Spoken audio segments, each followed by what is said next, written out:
Hello students, इस lecture में हम भारतीय नागरिक सुरक्षा संहिता के इंट्रोडक्टरी पार्ट पर डिस्कस करेंगे। जैसा कि आप लोग जानते हैं कि क्रिमिनल लॉ में हमारे पास तीन मेजर एक्ट्स थे, आईपीसी, सीआरपीसी, एविडेंस। उनको रिपील करके भारतीय न्याय संहिता, भारतीय नागरिक सुरक्षा संहिता और भारतीय साक्ष्य अधिनियम लाए गए। तो इस भारतीय नागरिक सुरक्षा संहिता ने CrPC 1973 code of criminal procedure 1973 को रिप्लेस किया। इसके ऑब्जेक्ट की बात करें तो इस एक्ट का जब आप बेयर एक्ट देखेंगे तो एक्ट खुद ही बताता है, इसका ऑब्जेक्ट है to consolidate and amend the law relating to criminal procedure. इस भारतीय नागरिक सुरक्षा संहिता का उद्देश्य क्रिमिनल प्रोसीजर से रिलेटेड लॉज को अमेंड करना है। फिर हम आते हैं इसके डेट ऑफ इनेक्टमेंट पे।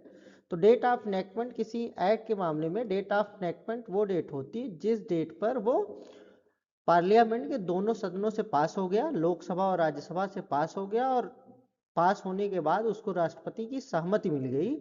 वो डेट डेट ऑफ इनेक्टमेंट के नाम से जानी जाती है।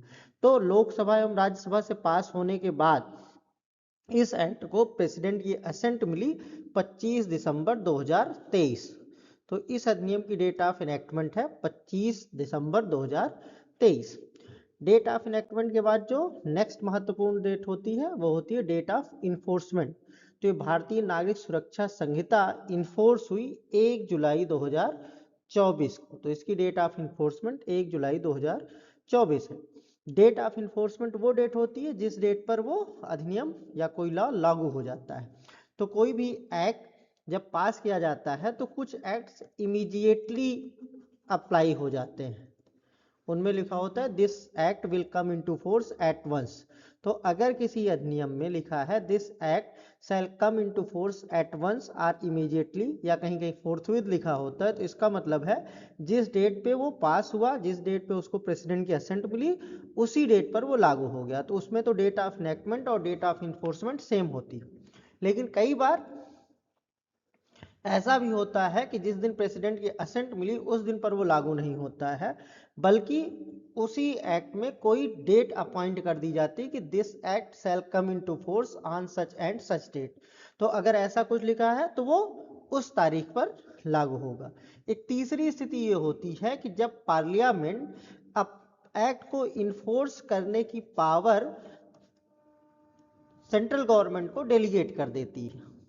जब एक्ट पास हो गया तो उसमें ना तो ये लिखा जाएगा कि it shall come into force at once, ना यही लिखा गया है कि इस तारीख से प्रवृत्त होगा या इस तारीख से इन्फोर्स होगा। तो वहां पे लिख दिया जाता है कि इसको सेंट्रल गवर्नमेंट जब चाहे तब लागू कर सकती है। तो वही स्थिति भारतीय नागरिक सुरक्षा संहिता के बारे में है। भारतीय नागरिक सुरक्षा संहिता बीएनएसएस के सेक्शन 1 का क्लास 3 ये कहता है कि सेंट्रल गवर्नमेंट के पास ये पावर होगी कि वो ऑफिशियल गजट में नोटिफिकेशन के माध्यम से इस अधिनियम को लागू कर दे। तो इस अधिनियम को भारतीय नागरिक सुरक्षा संहिता को सेंट्रल गवर्नमेंट ने जो डेट डिक्लेयर की इसके इन्फोर्समेंट के लिए, वो डेट डिक्लेयर की 1 जुलाई 2024। तो ये 1 जुलाई 2024 से लागू है। अब डेट ऑफ इनेक्टमेंट और डेट ऑफ इन्फोर्समेंट के बाद जो नेक्स्ट इंपॉर्टेंट टॉपिक पूछा जाता है किसी एक्ट के इंट्रोडक्टरी पार्ट से, वो होता है इसके एक्सटेंट की बात। तो ये भारतीय नागरिक सुरक्षा संहिता लागू कहाँ कहाँ होती है, तो सेक्शन 1 का क्लास 2 इसके टेरिटोरियल एक्सटेंट की बात करता है। तो सेक्शन 1 का क्लास 2 ये कहता है कि this act extends to the whole of India except. तो ये भारतीय नागरिक सुरक्षा संहिता पूरे भारत पे लागू होती है except state of Nagaland and tribal areas. तो स्टेट ऑफ नागालैंड और ट्राइबल एरियाज पर नहीं लागू होती है, बाकी भारतीय नागरिक सुरक्षा संहिता पूरे भारत में लागू होती है। लेकिन इन स्टेट ऑफ नागालैंड और ट्राइबल एरियाज पे भी इस भारतीय नागरिक सुरक्षा संहिता के चैप्टर 9, 11 एंड 12 लागू होते हैं। तो दूसरे शब्दों में कह सकते हैं कि ये भारतीय नागरिक सुरक्षा संहिता के पूरी भारतीय नागरिक सुरक्षा संहिता पूरे भारत में लागू होती है एक्सेप्ट स्टेट ऑफ नागालैंड और ट्राइबल एरियाज को छोड़ करके। स्टेट ऑफ नागालैंड और ट्राइबल एरियाज पर भारतीय नागरिक संहिता के केवल चैप्टर 9, 11 और 12 लागू होते हैं।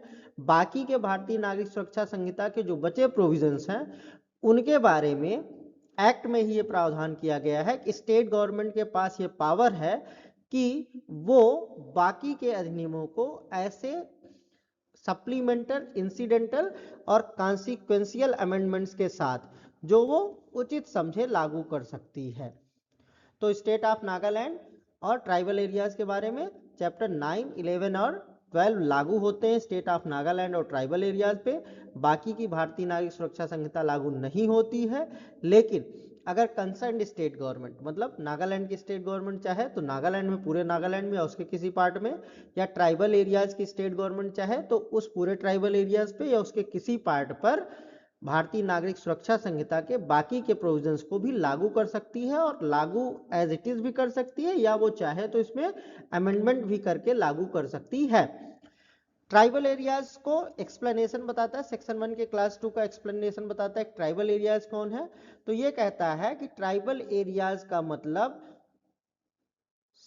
भारतीय संविधान के शेड्यूल 6 के पैराग्राफ 20 में जो 21 जनवरी 1972 से पहले ट्राइबल एरियाज गिनाए गए थे, वो ट्राइबल एरियाज पे ये बीएनएसएस लागू नहीं होगी।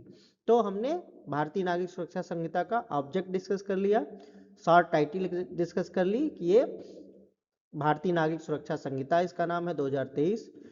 डेट ऑफ इनेक्टमेंट इसकी है 25 दिसंबर 2023। डेट ऑफ इन्फोर्समेंट है 1 जुलाई 2024। और इसके टेरिटोरियल एक्सटेंट की बात करें तो नागालैंड और ट्राइबल एरियाज को छोड़ करके पूरे भारत पर लागू होती है। लेकिन नागालैंड और ट्राइबल एरियाज पर भी इसके चैप्टर 9, 11 एंड 12 लागू होते हैं। बाकी के बचे हुए प्रोविजंस को वहां की स्टेट गवर्नमेंट जब उचित समझे वो अमेंडमेंट्स के साथ, चाहे तो एज इट इज या जो परिवर्तन वो उचित समझे उस परिवर्तन के साथ लागू कर सकती है। तो ये शॉर्ट टाइटल एक्सटेंट कमेंसमेंट हो गया। इसके बाद आता है हमारे